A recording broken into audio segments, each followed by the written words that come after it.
Good morning. This is Regina Adams coming at you with another busted but blessed Big Mama love message. So I apologize. I had to get up earlier to go ahead and get this message out. We have a lot of things that I need to do for my daughter's business and packages I need to try to get out.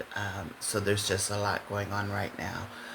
So I had to get up a little bit earlier. I apologize. I know my times keep changing and I know people want to tune in, but I'm thankful that, God is blessing us, and I'm thankful to have the opportunity to even come before you still. So, I want to definitely first and foremost give a shout out to Aldo. Boop, boop, boop, boop, boop. If you are 25 years of age and older and at least had your driver's license for at least a year, you do need a job.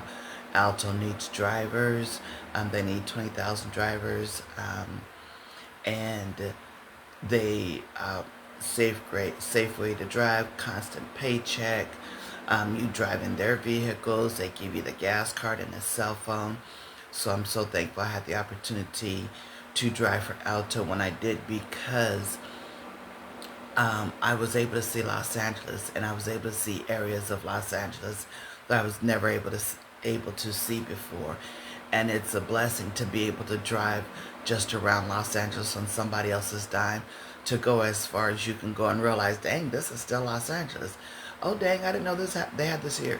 And so you find different avenues to bypass the traffic when you're in your own car, when you're driving for Alto. So I'm thankful for that. I'm thankful for that opportunity I have. So that's why I shout them out all the time. And so if you do need a job, again, 25 years of age and older, and have had your license for at least a year, Alto needs drivers. So please go ahead and check them out. And also, I'm going to give a shout out to Felicia Foster at the Extended Stay Motel on Torrance Boulevard. Thankful for the opportunity of just to have enough peace to be able to get this message going on a Saturday, understanding that, there needs to be more love in the world, and putting up more love in the world, and making sure that I do it on Saturdays. Now, when I first started doing this at the end of September 2024, I was like, okay, we're going to do it at 10 a.m.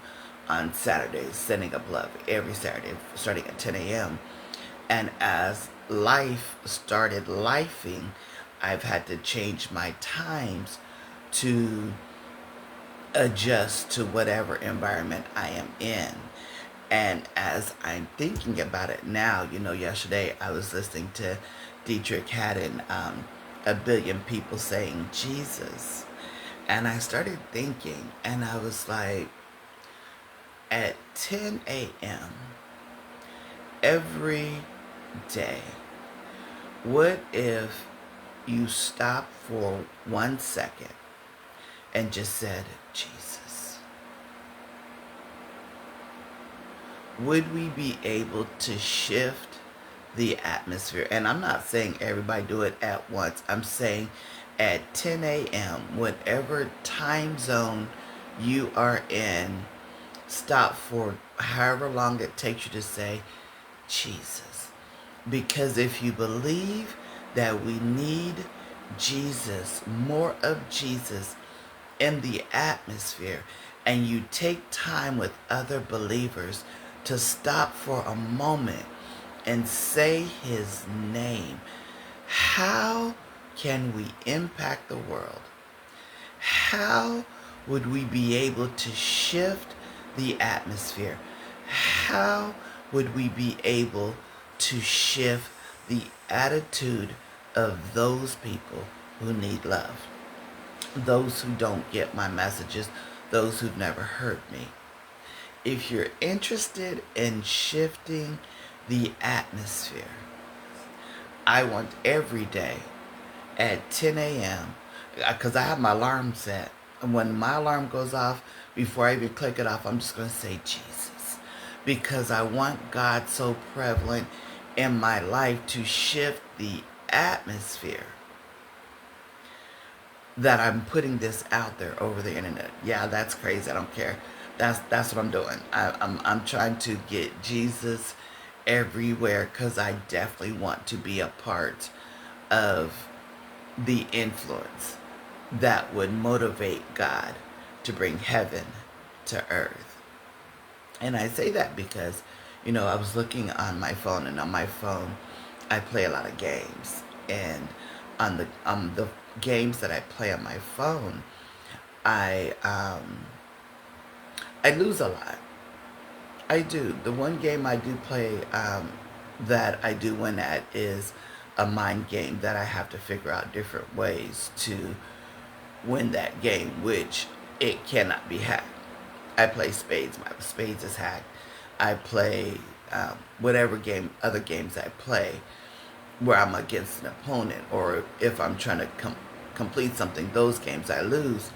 But when I'm just playing the game that is just the mind game of me trying to figure things out, then those I win. And I win because I think of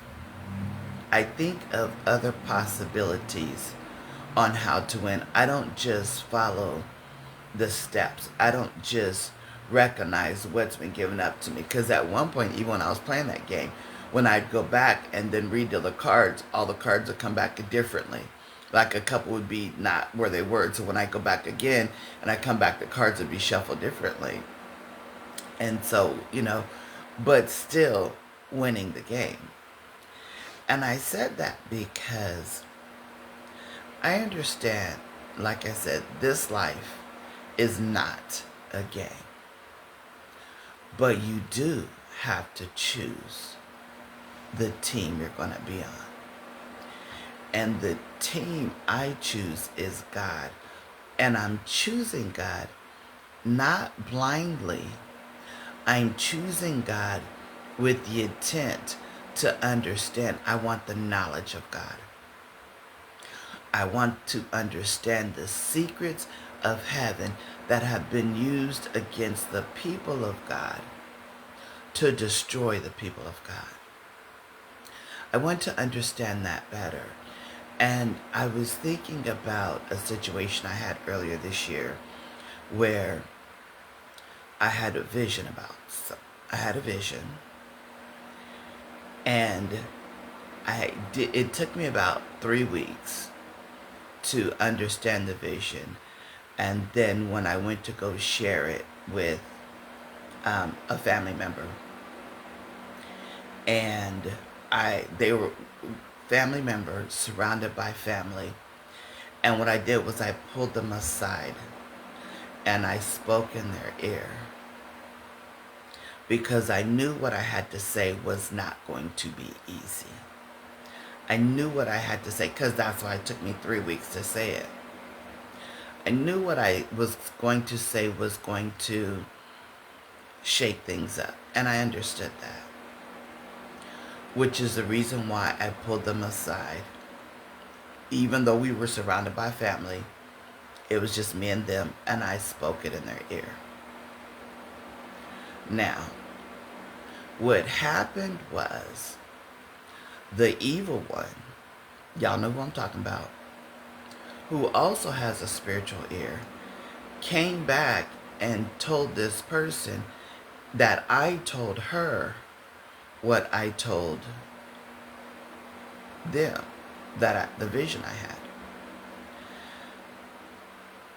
I wasn't upset at what Loretta had done, because that's Loretta. Because you can't get mad at evil, because they tend to move at a level that most good people don't even understand. What was changing in my mindset for me was, how come nobody questioned it? How come nobody said, wait a minute, didn't you get a restraining order against her last year in 2025? And that restraining order is for 5 years till 2030.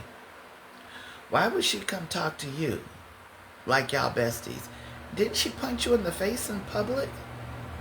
So if she punched you in the face in public in 2023 August, and you came back later in 2025 in March to file a restraining order, what happened in March to make you file that restraining order almost 2 years later?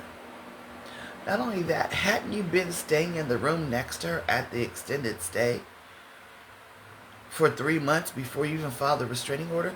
What happened in March to make you file the restraining order? But wait a minute, she's been here almost a year.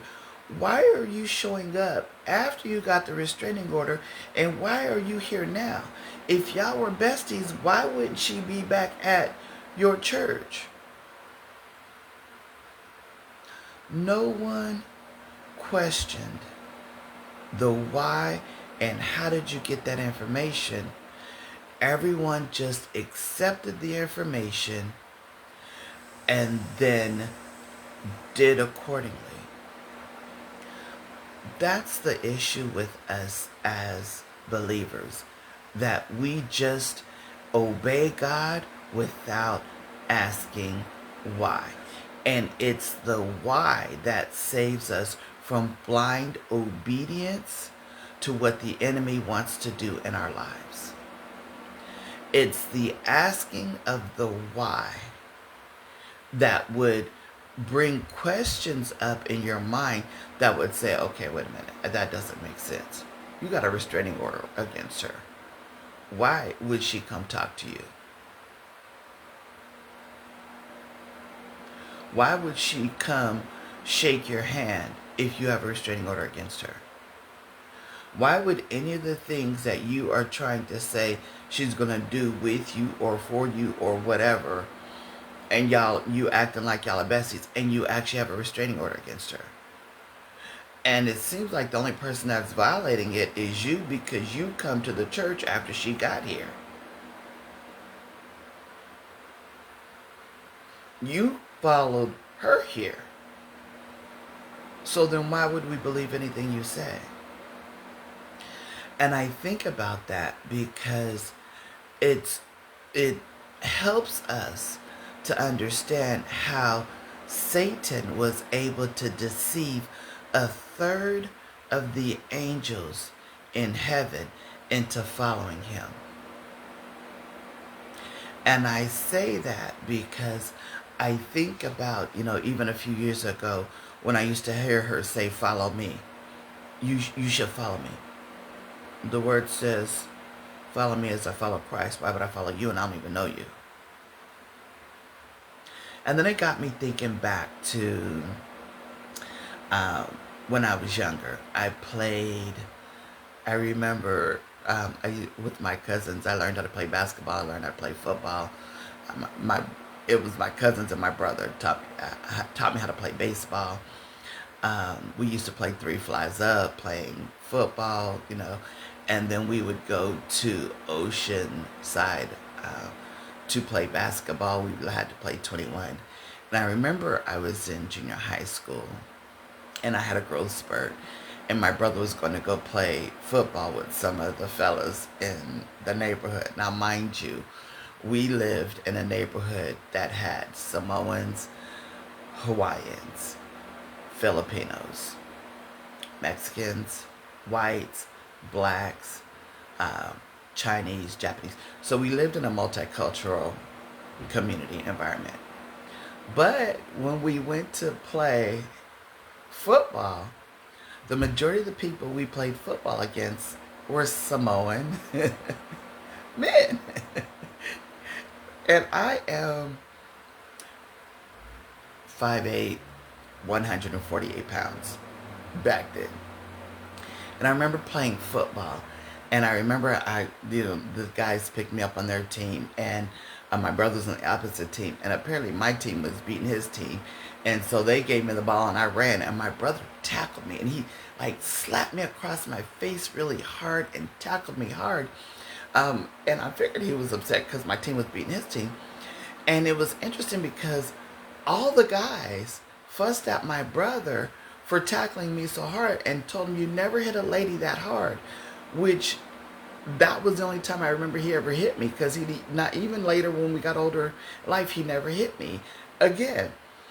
I the next and that didn't even stop me from playing. So the next time, because I was that time I was a wide receiver. The next time I was a running back, and they gave me the ball again, and I took off again running, and they had switched up guys on me because they didn't want my brother on me anymore, and they put, I can't even remember which Samoan it was, but he was on me and he got me.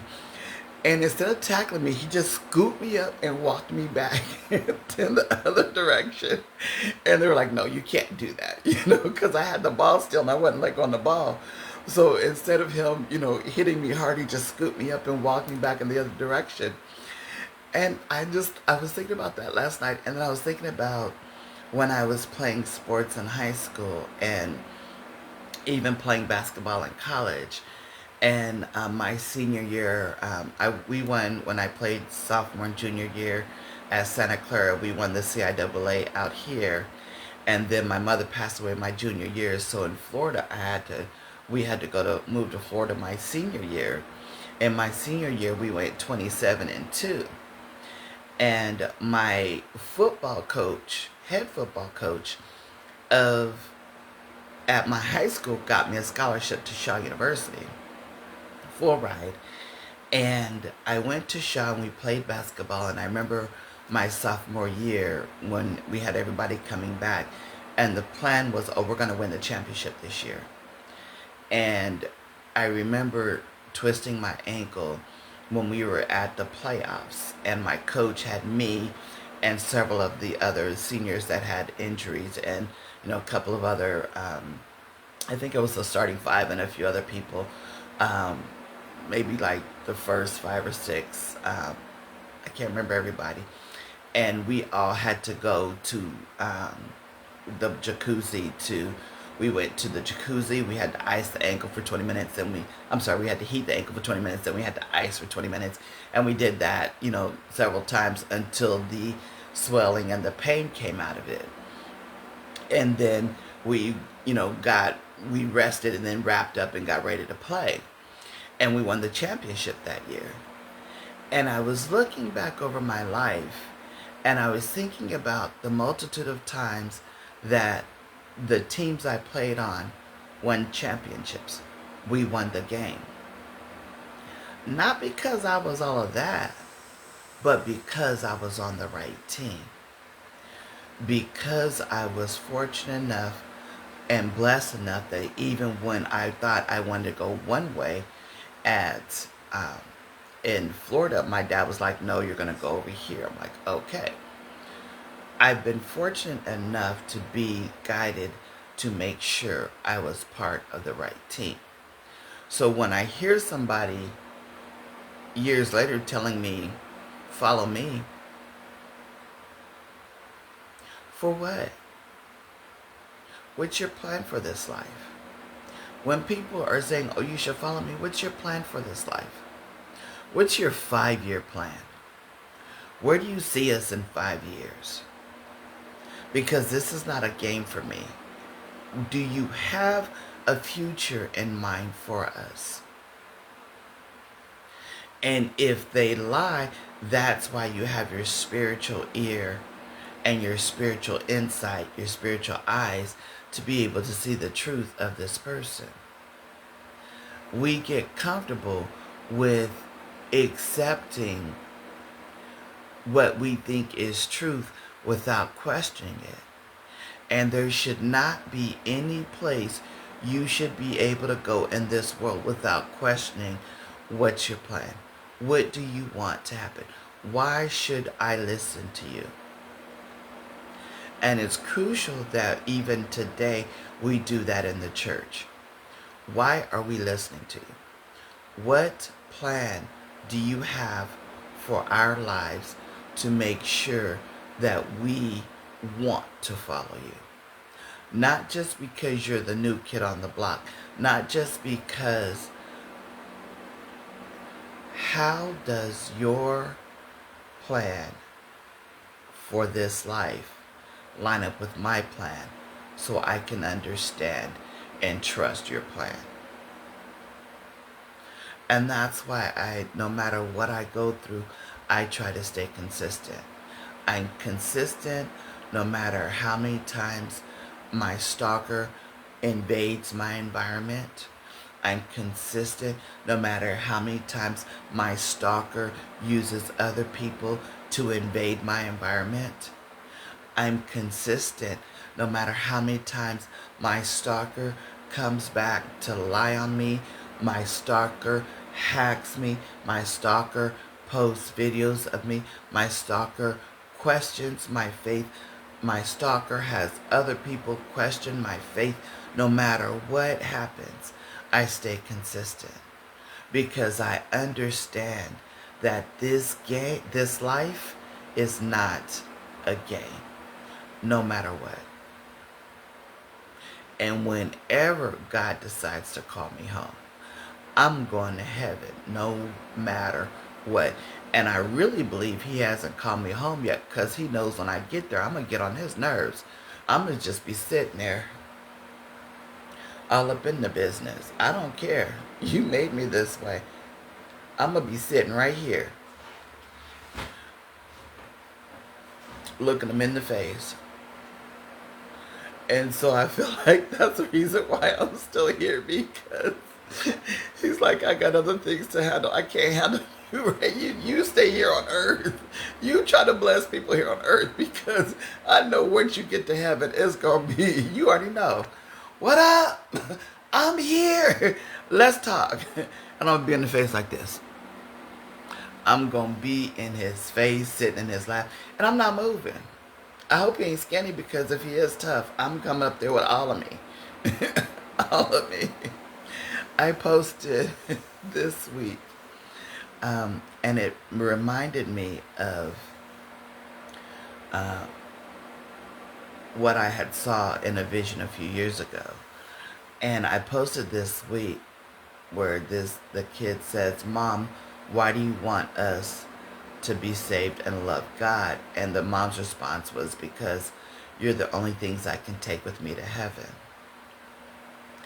And that touched my heart so much. And I remember when I was going through chemotherapy, and my grandmother here in California came to me in the spirit and said, don't worry, baby, I got this one. And when my grandmother passed away, I saw her go to heaven, and then she met different people in my family that had went to heaven. And then when my grandmother in Alabama passed away, and the first person she met was my grandmother from California in heaven. And then she met the rest of the family, because my grandmother in Alabama didn't travel at all. And my grandmother in California had never met my grandmother in Alabama. But the first time they saw each other, they met up in heaven. And God blessed me to see that vision. So that's why I was able to, excuse me, post that. Because I understand you can't take money, cars, jewelry, status, social influence to heaven. But you can take your children, and you can do that by living the life that you're supposed to live according to God's purpose. And whether they understand it or not, in time when they get old enough to understand, the truth is always revealed. And that's one thing about the truth, is that you don't have to force it on anybody, because it's always revealed. When people start fact-checking things, then you'll understand the truth is revealed. When I'm hoping that all of that, oh, she's coming to service, or she's coming, we're having a meeting, all of that will go away, because when you fact check the fact that there's a restraining order and I'm not going to violate it, you won't have to run back to try to hear some more lies coming from that direction, because it's not going to happen. Fact check.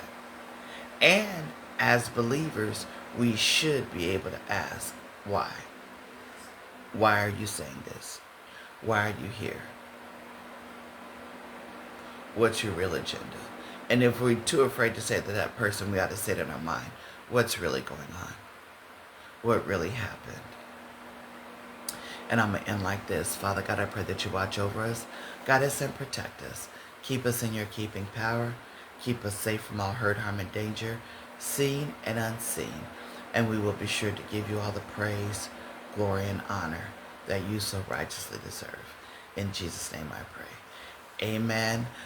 10 o'clock rolls around. Don't forget to just say Jesus.